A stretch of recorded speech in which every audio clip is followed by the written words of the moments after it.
दोस्तों आज की डेट में हमारे युवा के अंदर जो 12वीं पास पढ़ के हट रहे हैं, जो कॉलेज के बाद क्या है सीधा कमाने की ओर कूद रहे हैं, उनके अंदर आज स्ट्रेस टेंशन मतलब इतना सब कुछ भरा पड़े है। वो लोग उन्हें समझ में नहीं आ रहा कि क्या करे क्या ना करे, लाइफ में बड़े परेशान है। किसी को अपनी बहन की शादी करवानी है, किसी को अच्छी कार चाहिए, किसी को अच्छा घर बनाना है, किसी को खुद शादी के लिए पैसे छोड़ने हैं अपने, किसी किसी को तो क्या है अपने माँ बाप के सपने पूरे करने हैं, लेकिन उनको रास्ता ही नहीं पता कि कैसे कर पाए। तो चलो कोई बात नहीं, जब पता ही है पहाड़ पे चढ़ना है तो हंस के चढ़ लो। लेकिन मैं आपसे जरा ये पूछना चाहता हूँ, वैसे तो हर एक इंसान को इस दुनिया में अपनी प्रॉब्लम ही सबसे बड़ी प्रॉब्लम लगती है, लेकिन क्या आपकी प्रॉब्लम इनसे भी बड़ी थी? पागल आदमी की सबसे पहले मैं आपको बात बताता हूँ। ये बंदा एक अच्छे खासे घर में पैदा हुआ था, अच्छे वातावरण में रहा था, लेकिन पता नहीं क्या पागलपंती से सूझी अफ्रीकन लोगों के लिए खड़ा हो गया। काले घोरों में क्या भेद नहीं होना चाहिए, अंग्रेज राज कर रहे हैं, इस चक्कर में खड़ा हो गया और 27 साल अपने जेल में काटे। सर्दियों में कपड़े नहीं मिलते थे और माँ की डेथ हो गई, वापस जाने नहीं दिया, किसी से मिलने जुलने नहीं दिया करते थे और खाना भी प्रॉपर नहीं दिया करते थे। अच्छी फैमिली से बिलोंग करते हुए भी अड़ा रहा अपनी जिद के ऊपर, लेकिन मन से नहीं आ रहा और 1994 में प्रेसिडेंट बना अफ्रीका का। इसका नाम है दोस्तों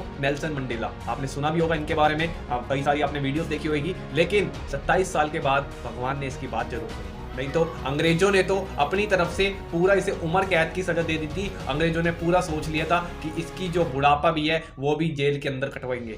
अगर इनकी कहानी से आप ज्यादा मोटिवेट नहीं हुए तो एक और की आप कहानी सुन लीजिए। दोस्तों ये बंदा थोड़ा सा पागल था। इतनी सारी फिल्में फ्लॉप होने के बाद, इतना मतलब सर के ऊपर कर्जा चढ़ने के बाद, इतने दोस्त इसके बिजनेसमैन थे, लेकिन इसका जमीर था जो मानता नहीं था। 1 रुपया भी किसी से उधार नहीं मांगा। थोड़ी बहुत 1-2 फिल्में चली, लेकिन उसका इतना ज्यादा नाम नहीं हुआ। फिर जाके एक शो मिला, केबीसी से अपना करियर स्टार्ट करा, सीरियल से अपना करियर स्टार्ट करा और आप इनको आज बिग बी के नाम से जानते हैं, अमिताभ बच्चन। और ये आज भी कामयाब क्यों है? क्योंकि इनको अमीर होने का, आगे बढ़ने का प्रोसेस पता है। दोस्तों जिसको प्रोसेस पता लग जाता है ना, स्ट्रगल से, संघर्ष से जो उठ के आया होता है, वो कभी नीचे गिरता नहीं है। नीचे गिरता है तो दोबारा उठ जाता है, क्योंकि उसको प्रोसेस पता लग जाता है। अगर इस कहानी से भी ज्यादा मोटिवेट नहीं हुए तो आइए एक और बंदे से मैं आपको मिलवाता हूँ। इसके तो माँ बाप इसको क्या है बहरा समझते थे। इसके माँ बाप को लगा कि भैया हमारा बेटा क्या है कि कुछ इसको बीमारी है या पता नहीं क्यों हमारी बातें नहीं सुन पाता, इसीलिए डॉक्टर को दिखाने गए। डॉक्टर के चेकअप वगैरह के बाद पता लगा अरे बेटा तो आपका भैया कान वगैरह सब सही है, लेकिन इसका फोकस लेवल इतना हाई है, ये जिस चीज में देखता है और उसी के बारे में सोचता रहता है, तो इसको अपने आसपास का कुछ भी सुनाई नहीं देता।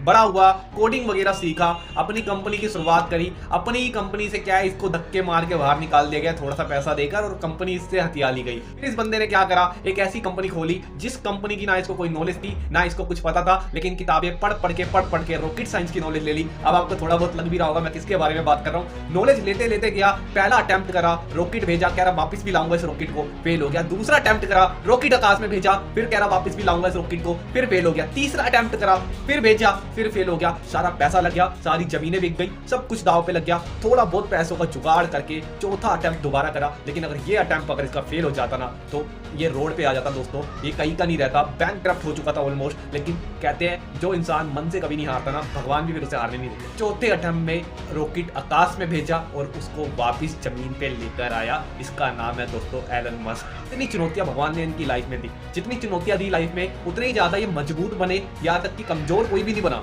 और हम सोच रहे हैं कि सिर्फ हमारी ही जिंदगी में चुनौतियां है, चैलेंजेस है, भैया सबकी जिंदगी में है। संघर्ष जीवन का दूसरा नाम ही संघर्ष है। आप हंसते हंसते पार करोगे, पार हो जाएगा। आप रो रो कर पार करोगे, थोड़ी तकलीफ होगी, तो चुनना आपको है। आप हंस हंस के पार करते हो या रो रो के पार करते हो। हंसते रहिए, आगे बढ़ते रहिए, सपने जरूर आपके पूरे होंगे। अगर आपने गोल लिस्ट अपनी बना ली है तो 10 साल के बाद चाहे 15 साल के बाद, लेकिन होंगे जरूर वो। हंसते रहिए, लेकिन दुख से कुछ नहीं होने वाला।